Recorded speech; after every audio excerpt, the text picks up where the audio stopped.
The village sat between two worlds, like a calabash placed carefully on the edge of a table. On one side were ancestral drums that had beaten the same rhythm for centuries. On the other were modern echoes, radios humming softly, young men wearing city shoes on dusty paths, new ideas knocking gently, then loudly doorily, at old doors.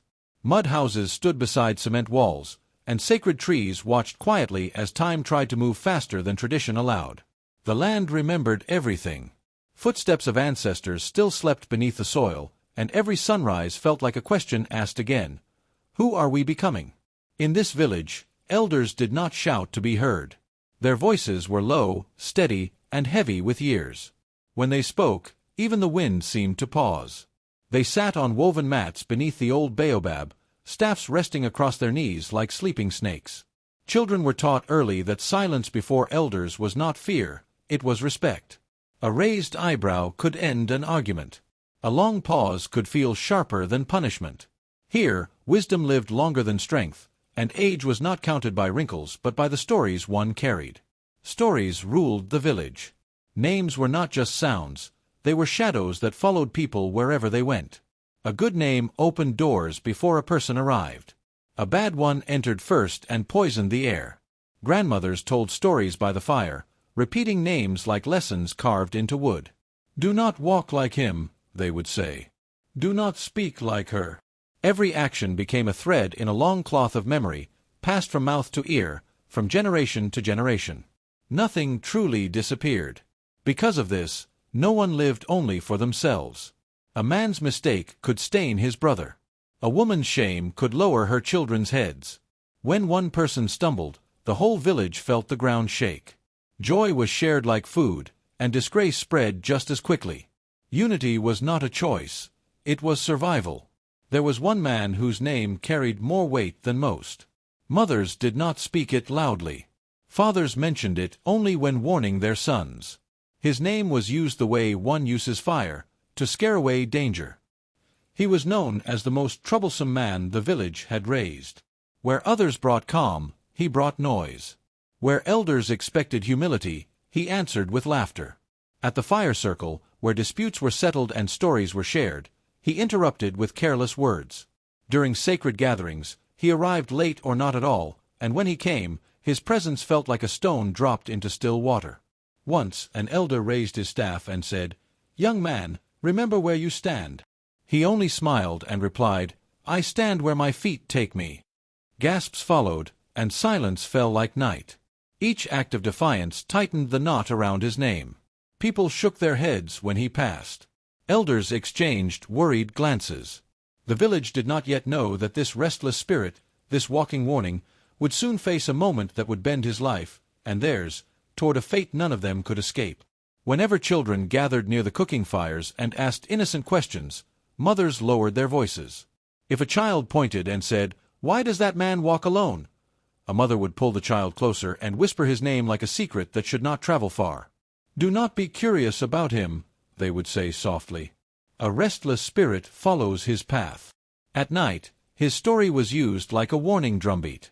Elders and parents spoke of him so the young ones would learn fear before they learned regret.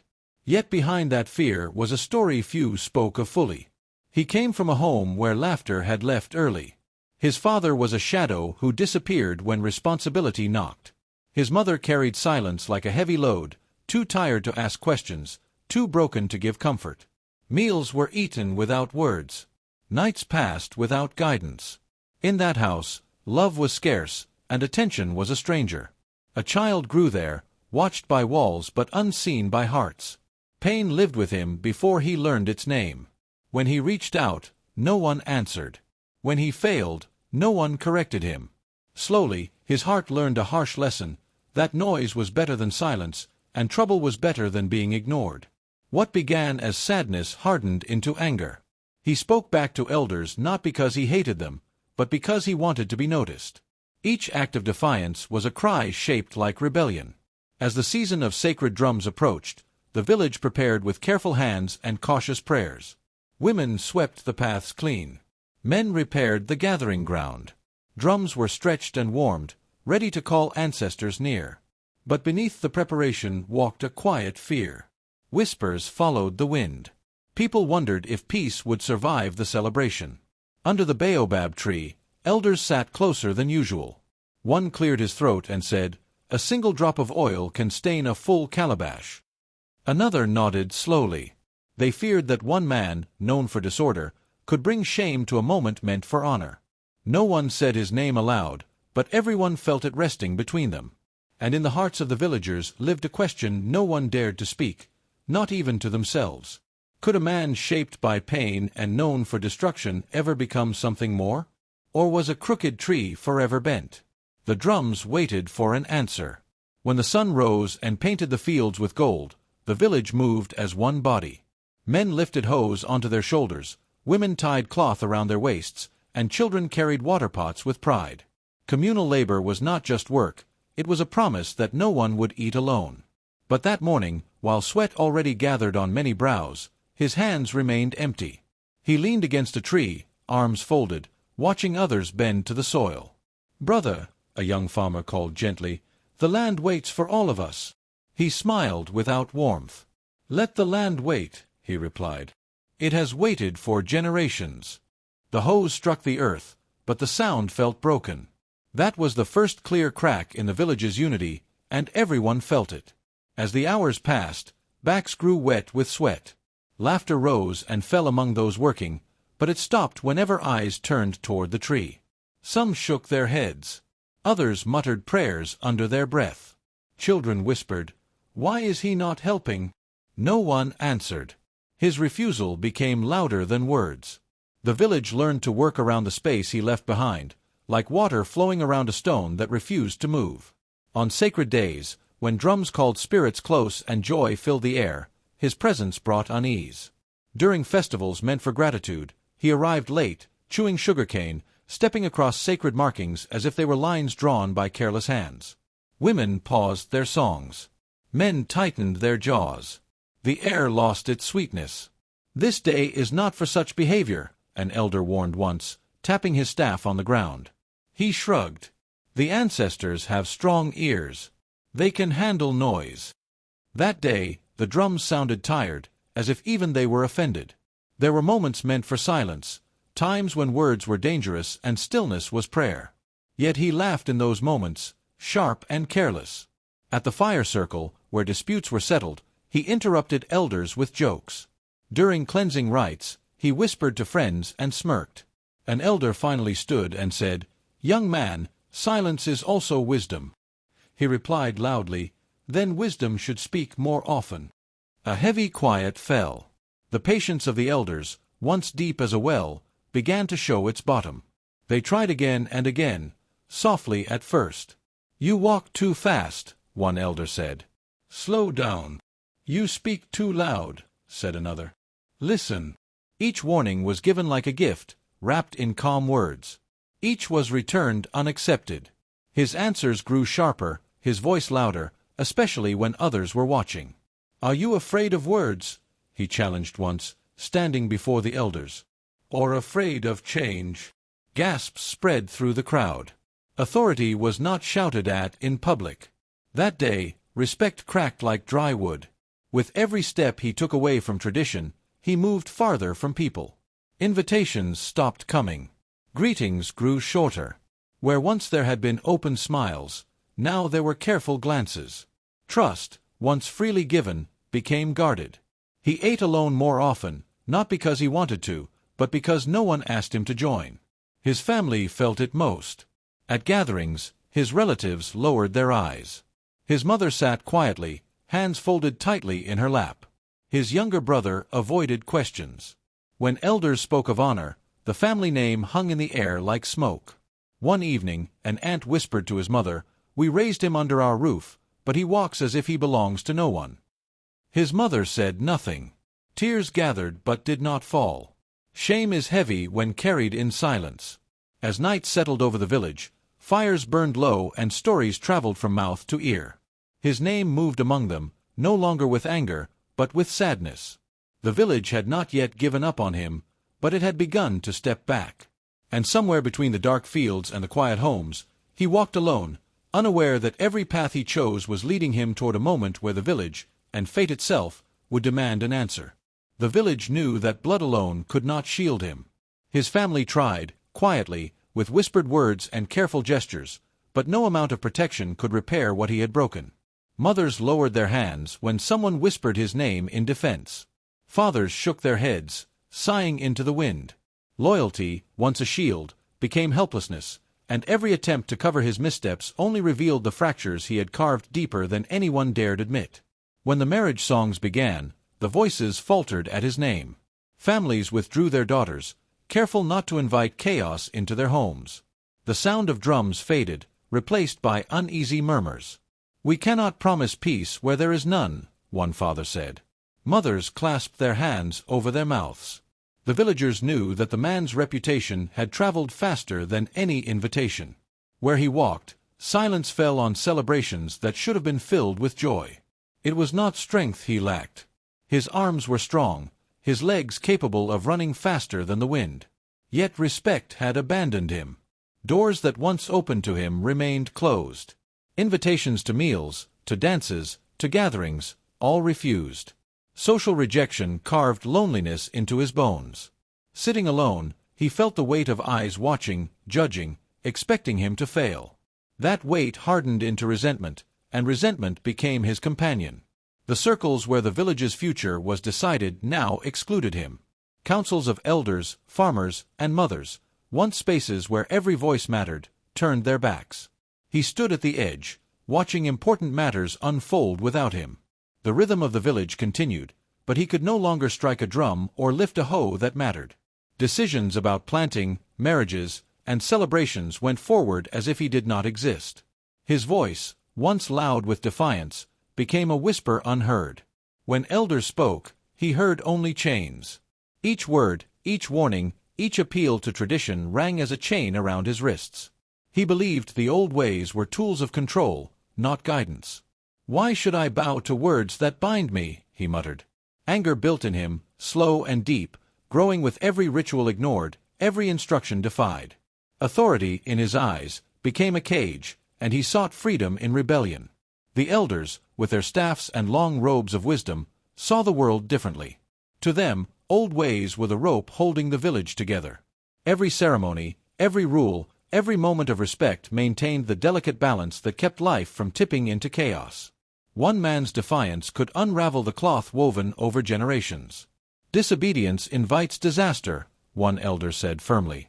And in the village, everyone, especially him, felt the weight of that belief pressing down like a stone in the heart. He walked through the streets thinking the old ways were dust on young feet. Modern thought filled him, promising freedom and choice, but also marking him as apart. Where the elders saw guidance, he saw chains. Where they saw safety, he saw suffocation. Each clash between his mind and the village's heart added layers to his defiance. Each silent prayer offered for him in homes he could not enter strengthened the tension, until even the winds seemed restless with anticipation. The moment he stepped into the village, whispers rose like smoke from a dying fire. "There he goes," women murmured, voices low and trembling. Men shifted uneasily as he passed. Even the children felt the air tighten around him. His presence had begun to carry weight heavier than his own body, a shadow that no sun could burn away. Whispers spoke of omen and misfortune, of eyes that saw disaster before it arrived. The villagers no longer tolerated him. They watched, waited, and feared. When a roof leaked or a crop withered, the first name on everyone's lips was his. "It is him," they would whisper, shaking heads around cooking fires. Harmony felt fragile, like a thin calabash string stretched too tight. A broken fence, a lost goat, even a child's fever, everything became his fault. Suspicion wrapped around him like a cloak, and no explanation could pierce it. Every action he took was measured, weighed, and found heavy with ill will.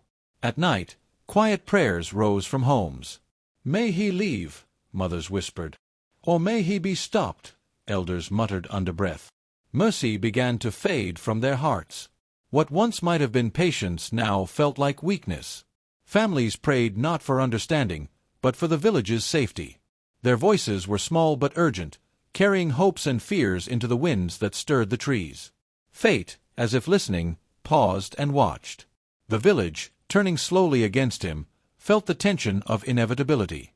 Destiny hovered, silent and patient, waiting for a moment to unfold that none could alter. The rhythm of lives continued, but it was a fragile rhythm, balanced on a knife edge of anticipation. Something was coming. Everyone felt it in their bones, though none dared name it. The sacred day arrived, when drums were meant to honor ancestors, and prayers wove around every corner of the gathering ground. Men, women, and children sat beneath the great baobab, their eyes lifted in reverence, their hearts aligned with tradition's protection. Every path had been swept, every garment carefully tied. The air smelled of incense and earth. The village moved as one body, believing that no harm could touch what was held sacred. Yet the man who had walked alone for years now approached the circle, unnoticed in time but heavy in presence. The drums beat for the ancestors, calling spirits close and weaving old songs into the fabric of the day. Joy and reverence filled the air. No one imagined danger, for the circle was meant to shield them, meant to protect life and honor. The rhythm was steady, strong, and confident, but its power was only as great as the hearts of those gathered believed it to be. And in the center, the man's shadow fell like a sudden eclipse. Then, fate chose its moment. It found him at the center of the circle, where all eyes were lifted in ceremony. There was no hiding, no chance to step aside, no denial of the moment's weight. Something shifted, an accident, a misstep, a sudden calamity that made every heart leap into fear. The drums faltered mid-beat. Gasps rose and fell like waves. And in that instant, the village understood that the story they had whispered for years, the man they had feared and blamed, had become the turning point of their sacred day. Every eye turned toward him, every thought suspended between horror and awe. The circle, once a place of celebration and protection, had become the stage for destiny itself.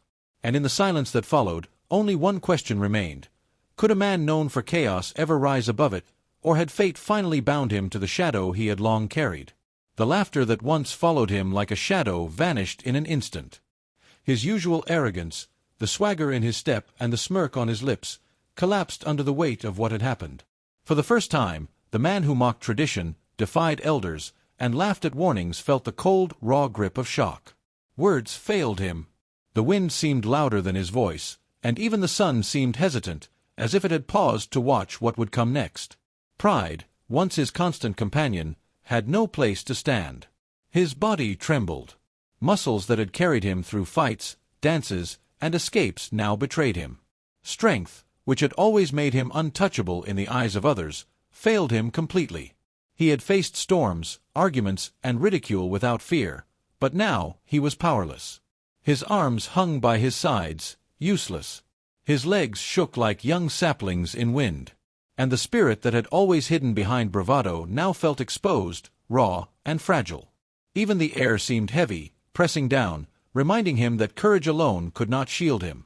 Where mockery once lived, fear now sat firmly in its place. The mask he had worn for years, the mask that allowed him to laugh at warnings, shrug off blame, and challenge authority, had shattered. Eyes that had dared everything now searched desperately for safety. His chest rose and fell unevenly, breaths sharp and shallow. Every heartbeat reminded him that the world he thought he could command had turned, and he could do nothing to stop it.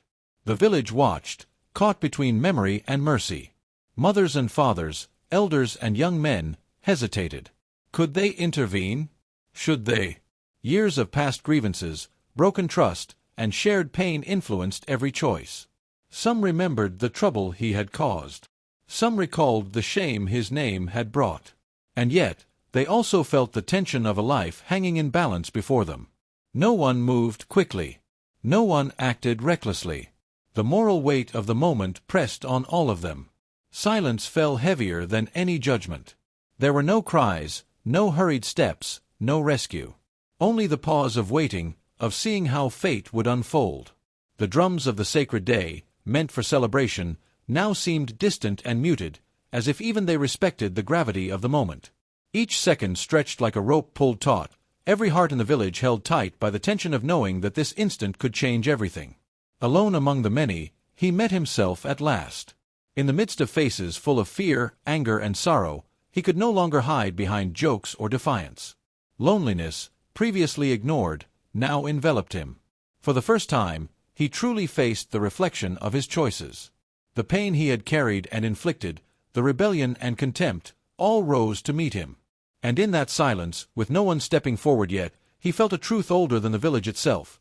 The self you escape is the self you must confront, whether with shame, fear, or courage. No laughter. No strength. Only the stillness of judgment and the stirring of something that might, if he dared, become understanding.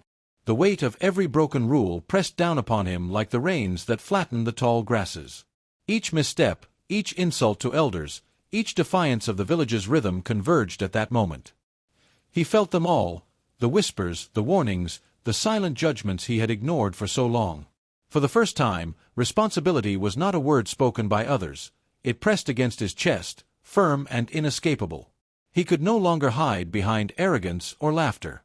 Every choice he had made had a cost, and now, the full measure of that cost was undeniable. He imagined a future where his name would live only as a warning, carved into the memory of children like the sharp edge of a knife. To be remembered only as trouble, as shame, as a curse, this was more terrifying than any punishment the elders could inflict. "If I go on this way," he whispered to the wind, "will I vanish into stories of fear alone?" His reputation, once a shield for mockery, had become a prison. Every step he had taken outside the bounds of respect now trapped him in a cage of his own making. Memories rose like dust after long silence. Faces he had scorned, moments he had mocked, and warnings he had brushed aside returned unbidden. The voices of festivals, prayers, and quiet hearthside conversations replayed in his mind. Each one struck with the weight of truth. He remembered the child he had frightened, the father he had defied, the mother who had lowered her voice when his name came up. The village, in memory and judgment, surrounded him. Pain, long ignored, now pressed close, and the emotional reckoning would not be denied. Chances he had mocked, doors he had slammed shut, replayed in relentless sequence.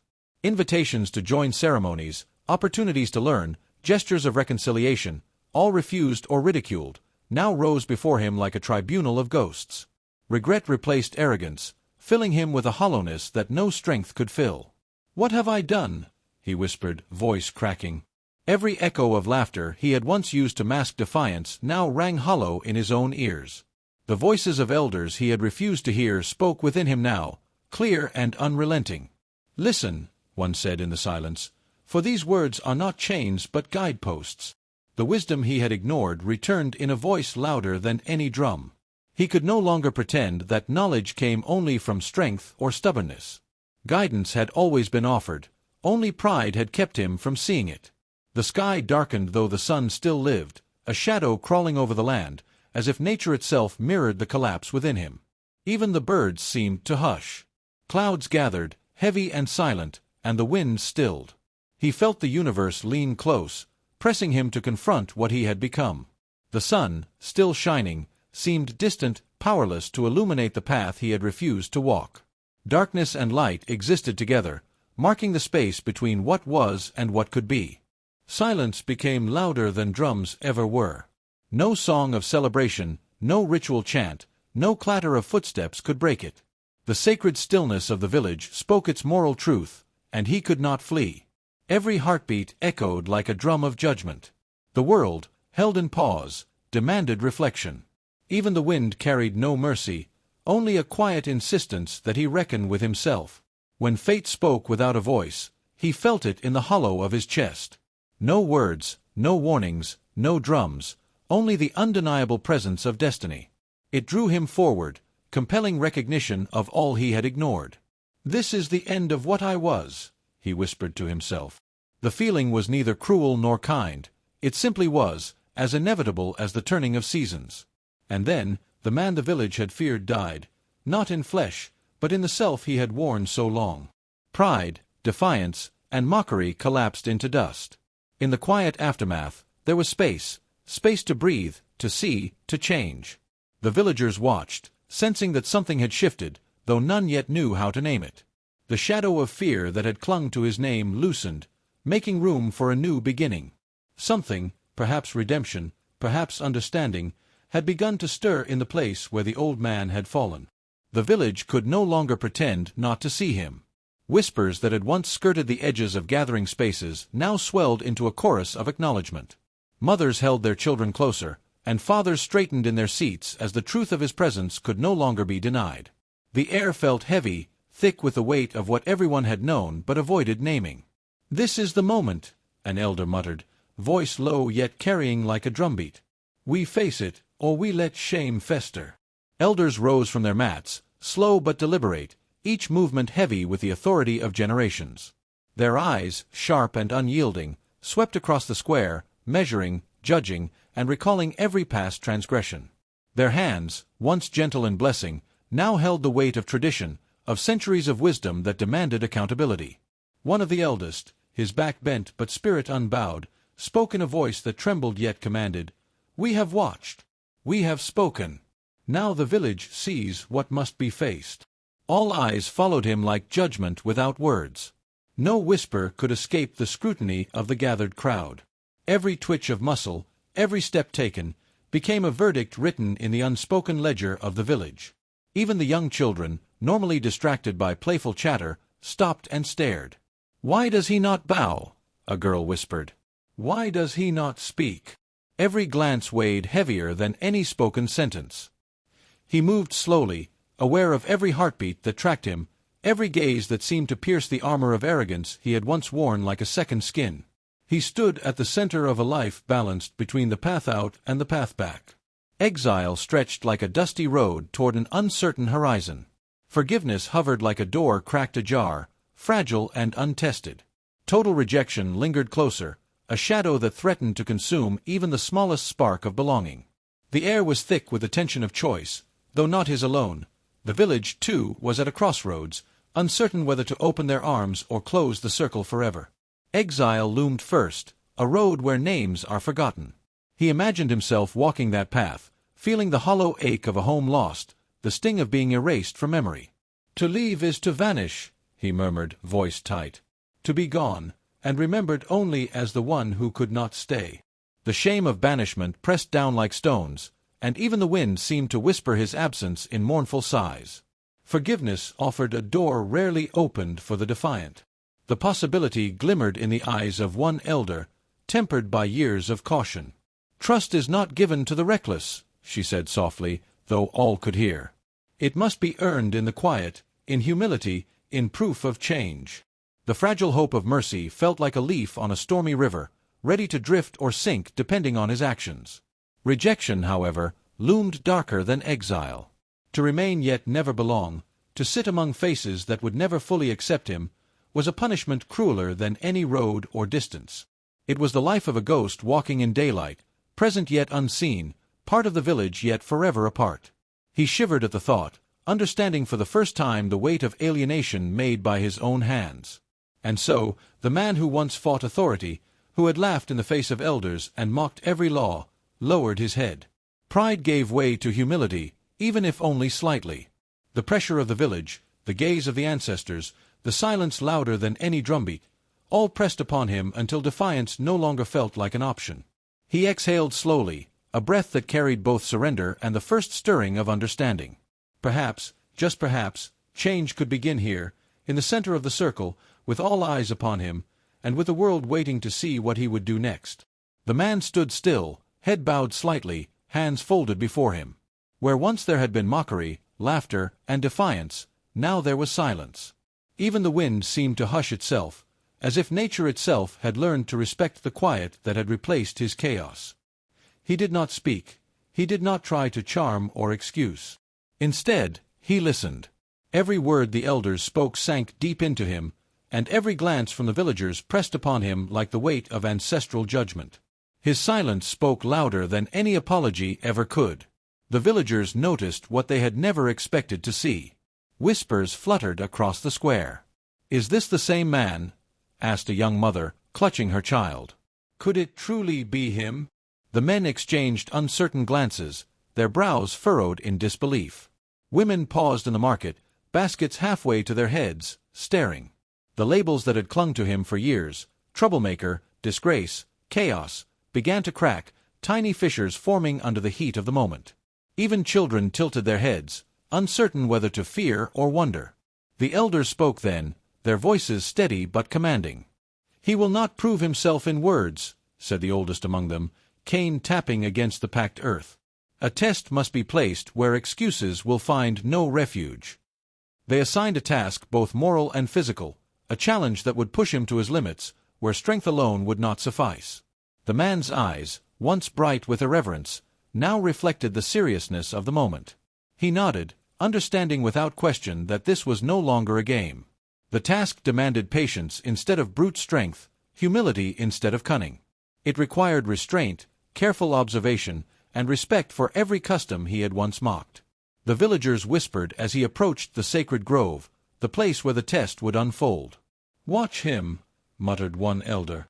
"Let us see if the boy of chaos has become a man of understanding." Every footstep was deliberate, every breath measured. For the first time, his greatest weakness, impatience, would determine whether he could rise or fall. Failure would prove all the stories true. There would be no second chances. The community had seen too many lies, too many broken promises, too much disrespect. If he faltered, if even a moment's thoughtlessness crept into his actions, the judgment would be swift. Children would continue to hear his name as a warning. Families would shake their heads at his attempts. Shame would return like a shadow, heavier than ever. Success, however, promised redemption. If he completed the task, if patience and humility guided his hands, then a name written in shame could finally be rewritten. Forgiveness could be earned, respect restored. The balance of judgment hung in the air like the scent of rain before a storm, uncertain which way the wind would blow. Doubt whispered louder than hope among the people. Could the man truly have changed? Had he learned, or was this silence a mask to tempt mercy once more? Mothers crossed themselves, elders muttered prayers, and even the young ones held their breath. Fear of being deceived again tightened its grip on the collective heart of the village. Among the elders, arguments were silent yet fierce. Eyes met, brows furrowed, hands tightened on walking sticks. Tradition called for caution. Mercy whispered for possibility. Who should decide?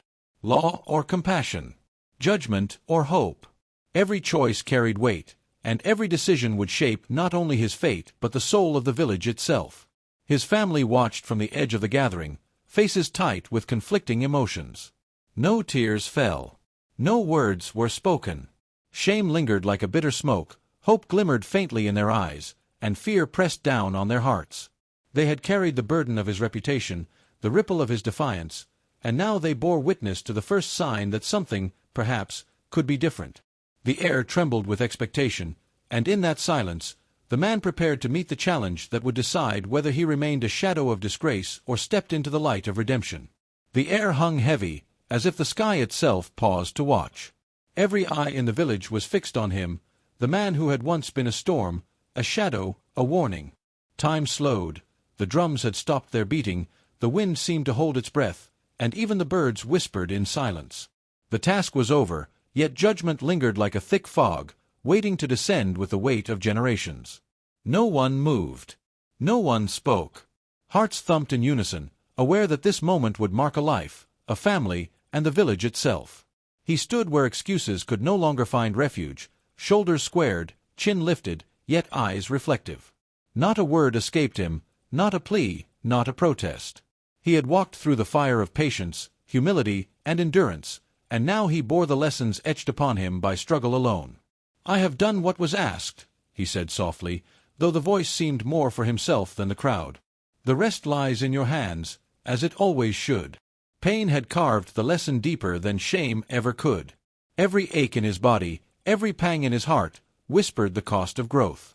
He remembered the laughter he once carried like armor, now stripped to reveal the truth. Change comes not lightly, and redemption demands endurance.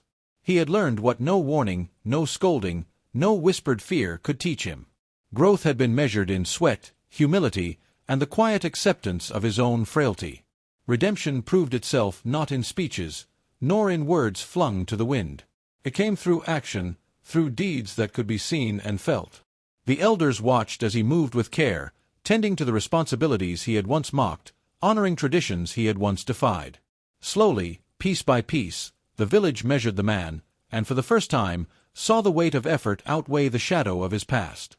Celebration did not rise like a sudden wind.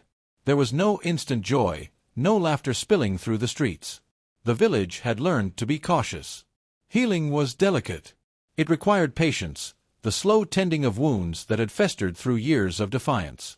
Families whispered among themselves, nodding slowly, observing before embracing, aware that forgiveness must be invited, not commanded. And so forgiveness walked slowly, carried on cautious feet. A smile here, a nod there, small acknowledgments of trust returning to a man who had once been a warning. The elders softened, their hands still steady, eyes no longer hard with suspicion. Trust, fragile as the first light of dawn, began to thread its way back into the village, stitch by careful stitch. Yet not all hearts had turned. Some eyes remained watchful, still searching for failure in his movements, for hesitation in his speech. Others dared to hope, daring to imagine that a man so long feared could truly be changed. And so the village balanced itself between skepticism and belief, the story of a life transformed unfolding slowly before them, a reminder that even in the harshest lessons, mercy could walk, if ever so cautiously, among the people. The elders gathered once more, seated in a circle where the shadows of the baobab stretched long across the earth. Their faces, lined with years and stories, looked not with anger, but with quiet reflection. One spoke softly, his voice carrying the weight of memory. "Even the broken carry purpose," he said. "Even those who stumble and frighten carry lessons that others cannot see. Do we judge, or do we guide?" The others nodded, understanding the truth. Judgment alone could crush, but wisdom could lift. The village had witnessed fear, rebellion, and pain, yet now the elders saw the hidden value in the man who had once been the storm. Tradition stood tall, like the pillars of the ancestral hall, yet they bent slightly, making room for mercy. "Law without heart becomes brittle," another elder said. "Discipline without understanding is a rope that strangles. We hold the law, but let mercy guide its hand." The villagers murmured among themselves, recalling the years when rejection had bred only resentment. Families had withdrawn daughters, fathers had whispered warnings, and the village had forgotten its own role in shaping the man's defiance. Now, reflection replaced blame, and humility replaced pride. "No one is born a curse," an elder said, lifting his gnarled hand toward the sky. "We are shaped by our pain, by the choices we make, and by the hands that guide us. A people who judge without teaching will raise monsters among their own." Guidance, not judgment, became the village's new rhythm. Leaders walked among the people not with sticks of authority, but with words of counsel. Children listened, parents remembered, and even the trees seemed to lean closer, as if approving this gentle justice. The man himself moved slowly through the village, no longer drawing fear with his name. Every step carried purpose, every gesture reflected care. He swept the courtyard clean without command, helped elders across uneven paths, and spoke softly to children who once trembled at his shadow. Respect followed him now, not terror. And though his name remained in the village, it no longer invoked whispers of warning. Mothers told stories of lessons learned, of mercy earned, of growth through endurance. His legacy was no longer a caution, but a guide, proof that redemption could strengthen a people in ways punishment never could. The village breathed in balance once more, carrying the memory of fear transformed into wisdom, and the knowledge that even the most troubled soul could become a teacher of hearts.